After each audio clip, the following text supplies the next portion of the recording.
Think insurance is boring? Think again. Many experts say that insurance is the most powerful industry on the planet. So join us and discover why the QuotersCast is making insurance super cool.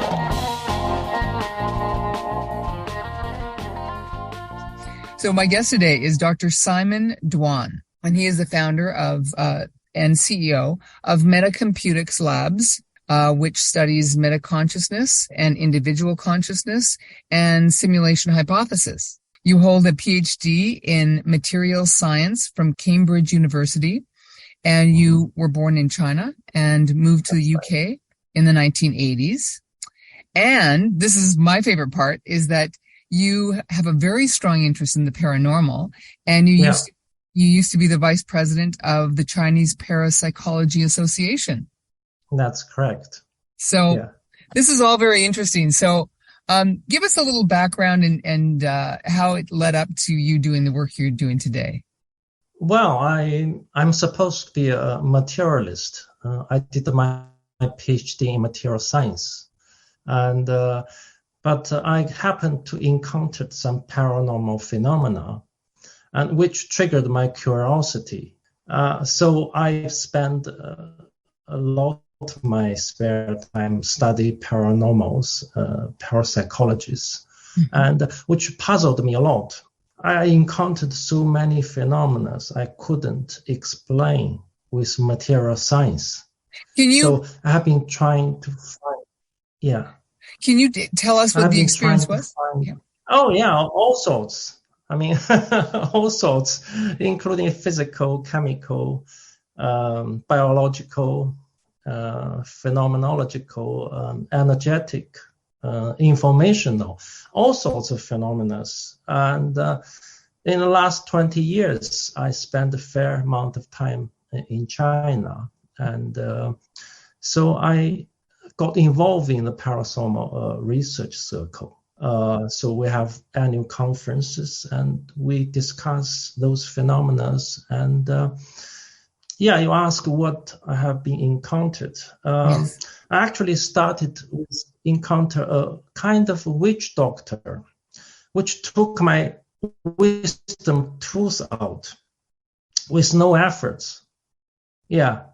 And one time I was traveling in China on business. My wisdom tooth started to play up.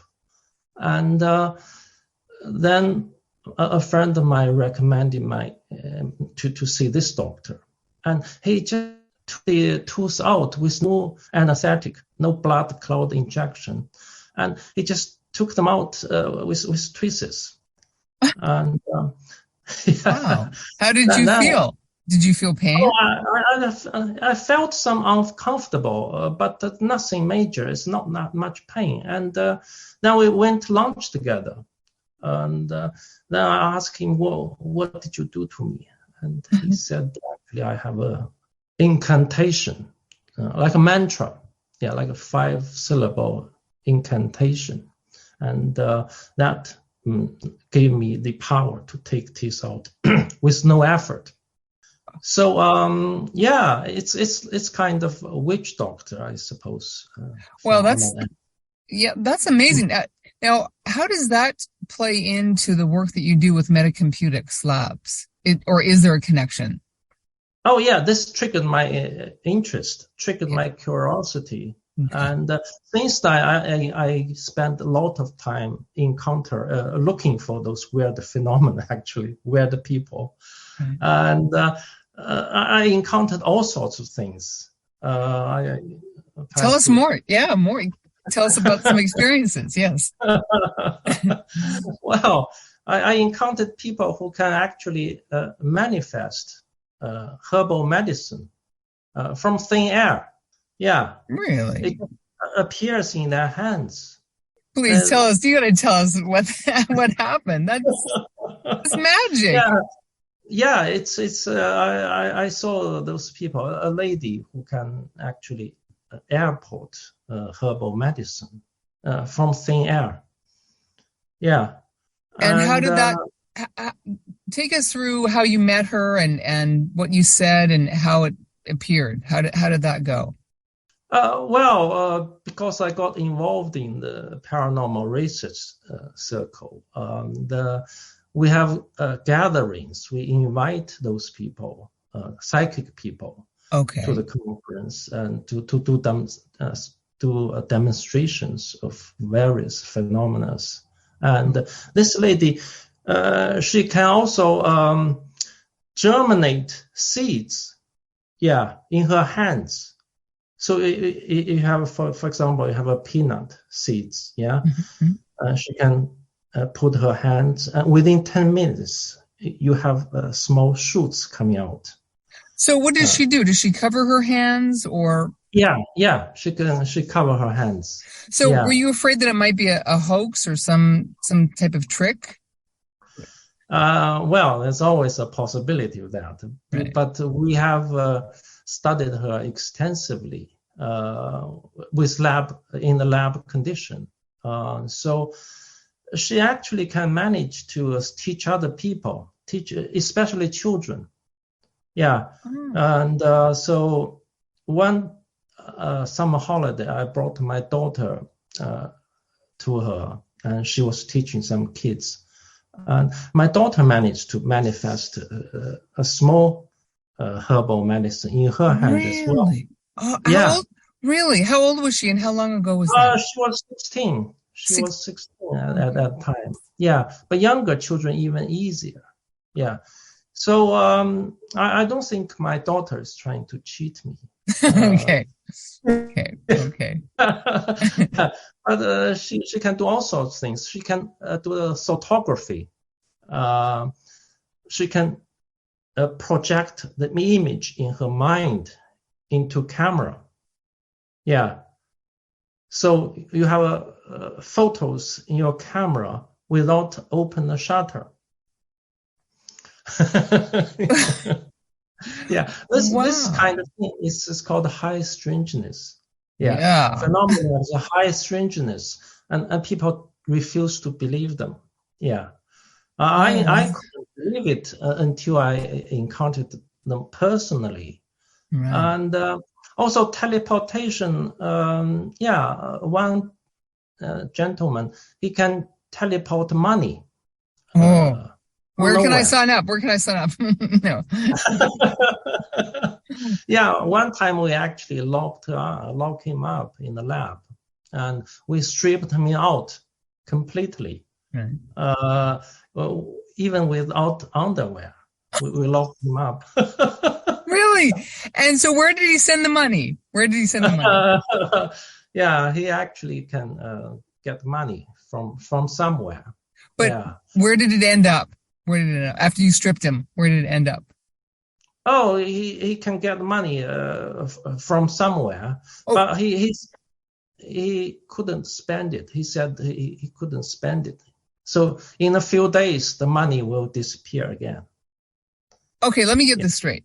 You stripped somebody naked and locked him in a room. He manifested some money. Banknotes, yes. Banknotes, yes. He manifested it and then couldn't spend it, and then it disappeared. That's right. Yeah, within a few days. He said he's not allowed to spend it. Who tells him he can't? It's like a borrowed money. Well, it almost sounds like a hologram, a little bit. Yeah. That's one of the explanations. So all those phenomena made me wonder what's going on. How can this happen? Yeah. So yes. Yeah. So wow, this is really interesting. So how did this lead into Metacomputics lab? Because you talk about the meta consciousness, you talk about it connecting with individual consciousness, and also the simulation hypothesis, which is really building these days. And you also, yes, that's right. Yeah, let's do that first, and then I have another question.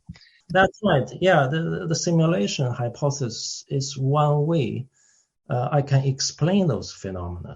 Yes, please. Yeah, because if the universe, if the cosmos is a simulation, and then if you can get into the program, then you can change the program, alter the program, and then the output which is everything in the universe, can change.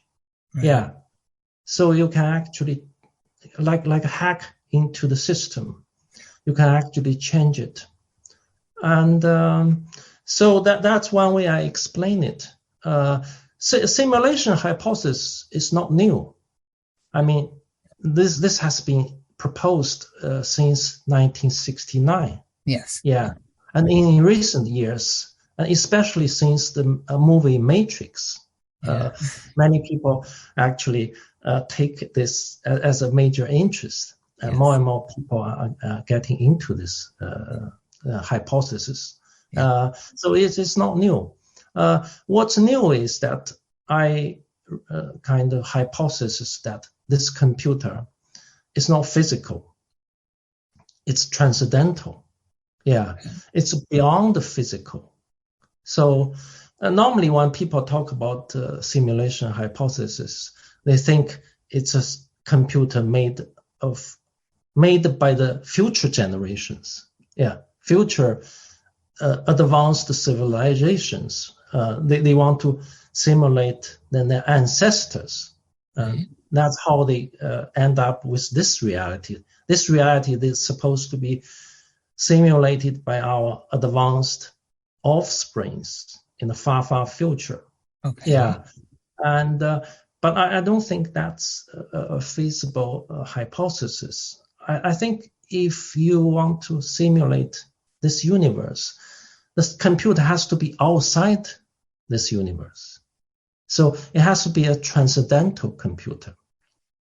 Okay, if it's a transcendental, I actually located in the Platonic realm.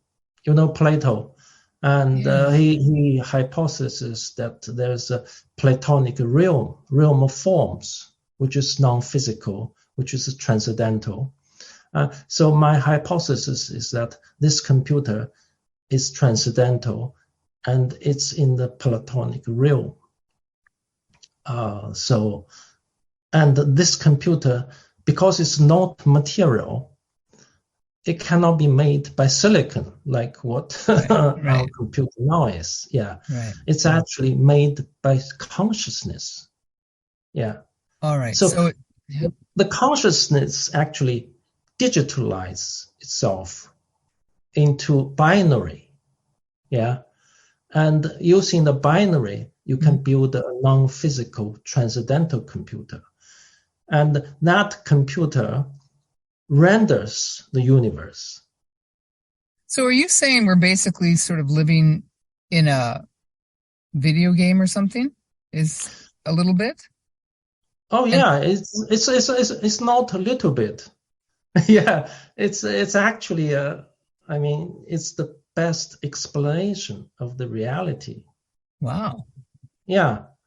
And the physical reality appear to be physical because it's programmed to be physical. It uses a physics engine to render this reality. That's why it becomes behave as though it's a physical. Yeah. In other realities, like in dreams, like in psychedelic situation, the reality is as real as this physical reality. But because they are not physical, we don't think they are real.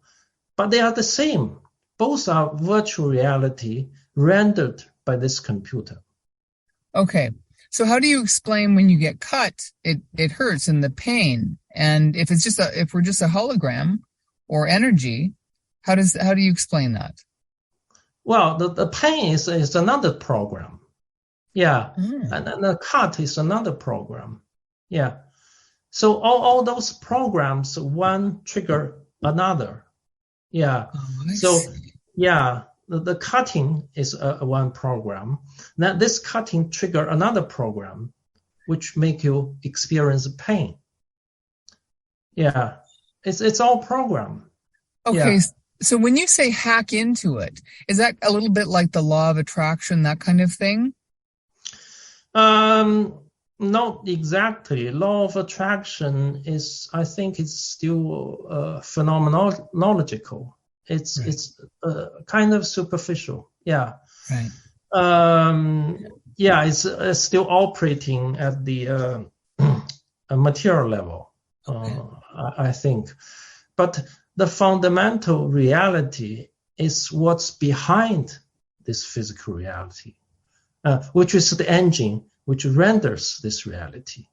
So the engine and the associated program is the basic reality, whereas others are just rendered virtual reality. Yeah, including your body, including the cut, including the pain you feel. Yeah, it's all rendered. Yeah. Okay, so this almost sounds like you're getting into the realm of transhumanism a little bit. Yes, yeah, because in this reality, we actually exist in multi-levels. Yeah, this cosmos is not only this physical reality. There's many levels realities. Yes. Yeah. So in the multi-universe, multiverse, then there's many levels which are non-physical. Yes. As I just mentioned, in dreams, in meditation, some people can meditate, then can get into another realm. And some people experience another reality when they experience near death. Some people die and they come back. Yeah. And they experience another reality. Those are parallel realities. And we actually exist in all levels, like a Russian doll, like a nested Russian dolls. Right. Yeah. Normally, we only experience this physical reality. Yeah.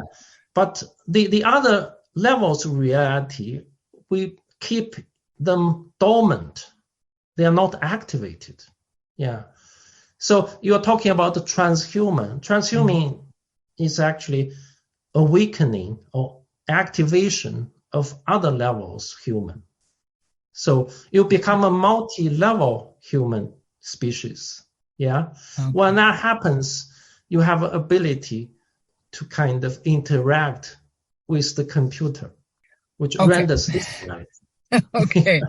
All right. This is a little mind-blowing. So, now when we initially spoke through messaging, you mentioned that this would have huge implications on the insurance industry. And so can you speak to that? Because this does sound really the transhumanism part and a lot of what we see in society and our technology and getting hooked up to it. How do you see it going for insurance? Well, if the reality, including ourselves, is rendered by this engine, which is in the Platonic realm, and then our life actually can be simulated. Yeah. So because it's the database already contains everything about us. Yeah. What we have been doing throughout the life, what we will be doing in the future. Okay, so how do you see the underwriting going on a life insurance policy then? So there's a database, containing all the real data about each one of us. Yeah, it's not like the superficial data which you get by the insurance company. Insurance company will have some data about you. Yeah, right. About they have a lot actually. Lot data about us, but they are still superficial data. There's another layer of data which are more accurate. Yeah, if you can access the computer which actually rendered us, then you can use that data to make simulations about your future, not only your past, but also future. Right. Yeah. And this isn't new, actually. I mean, astrology do some of this. Yeah. Right. And but not very accurate. Right. I Ching does this also. Yeah. Oh yes. Okay. Yeah. So in I Ching you actually get a binary. You have a trigram. Trigram contains yin and yang, and they are binaries basically. Okay. Basically, they are output of a computer because computer operates in a binary, and therefore that's already a crude way of accessing this computer. Yeah. Right. But what we are doing is actually to make a process control more accurate for divination. Yeah. So make the astrology, I Ching divination become a scientific technology. So you access this database, you Mm-hmm. do the simulation, Mm-hmm. and you have process control by each steps. Therefore, the result is going to be accurate. Yeah. Okay. And depends how well you carry out this practice, Right. divination practice, you Right. will have a better idea about whether you are going to have a critical illness. Yeah. How long are you going to live? Okay. Okay. Yeah, what Okay. major events or accidents going to happen to you? And those kind of information is Mm. very important. Yeah, Yes. for your clients. If you're working for customers, Mm-hmm. and if they know they are going to have an accident,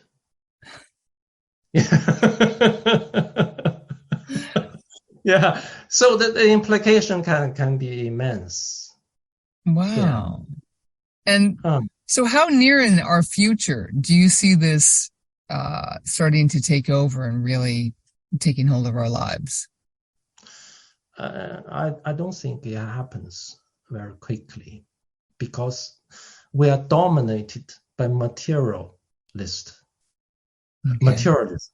Right. Okay, very few people actually believe anything about this. Right. That's true. Yeah, That is yeah, true. Yeah. and we are educated Mm. by materialist science. Right. So all those are treated as a superstition. Mm. And even I Ching is 3,500 years old. It Right. has been practiced for so long. But most people take it as a joke. Yeah. They just play with it, yeah? Right. And they have a reading and they maybe laugh at it. But yeah, it's fair to laugh at it because they don't really have the connection with the computer. Right. To have an accurate output, you need to have a good interaction, good connection with this rendering engine. Right. Yeah, Exactly. people don't actually. Therefore, that result is not accurate anyway. They just take it as a joke. Yeah, but there are people who can connect really well with this Yes. computer in Yes. the altered state of consciousness. Right. And therefore, those kind of people can simulate people's future very accurately. Wow. Okay, so what does your Metacomputics Labs, what does it do? Is it a service? Do you have a product? What do you hope to gain and what do you have to offer people with it? Well, mainly we are doing theoretical research, and we try to model this universe with metacomputics model. To what end? Well, we want to explain about the universe, everything about the universe. Okay. We want to explain everything, including how the consciousness is manifested. Yeah, because science cannot really, materialist science cannot really explain consciousness.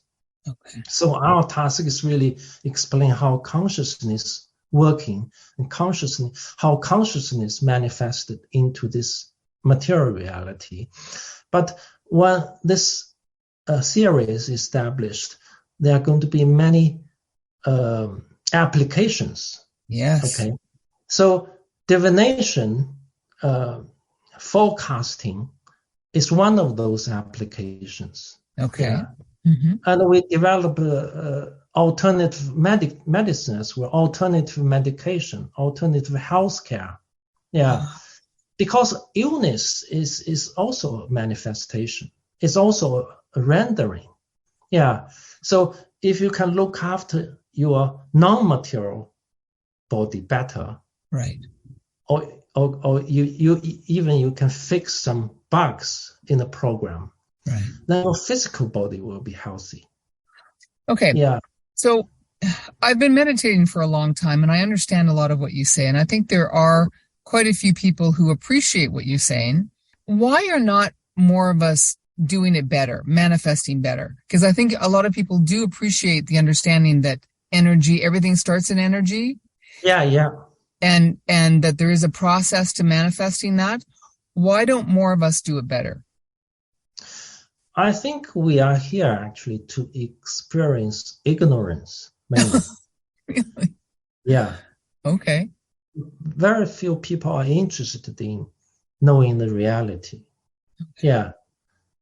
And their main purpose is actually experience what ignorance is like. This planet is for. Yeah. We are here to experience suffering from ignorance, hardship, right. Obstacles, difficulties, right. And war, right. Conflict. That's right. What we are here for. Therefore, very few people actually, maybe you are one of those exceptions. You actually meditate. You want to find more truth. Yeah. But not many people, even those who are on so-called spiritual journey, they are not very clear what's going on. Yeah. With this theory, we actually can build a roadmap. Yeah. And we can be very clear who we are, actually. We are not just this physical body. Right. We are multi-level species. Like I said, it's like a Russian doll. At the end, we are the matter consciousness. Yes. So does that mean you believe in God? We ourselves are God. Okay. Each one of us, eventually, at the top, we are one. We are one with God. And so how does that work if there's an actual computer running all this? Computer is the tool God uses to create this universe. Yeah. So with this model, it's no longer a mystery. It's no longer a myth. It's actually a science. Yeah. So the consciousness digitalize itself into binary and build a computer. And the computer, you program the computer, then you generate multi-levels of reality. And this physical reality is only one of the levels of reality.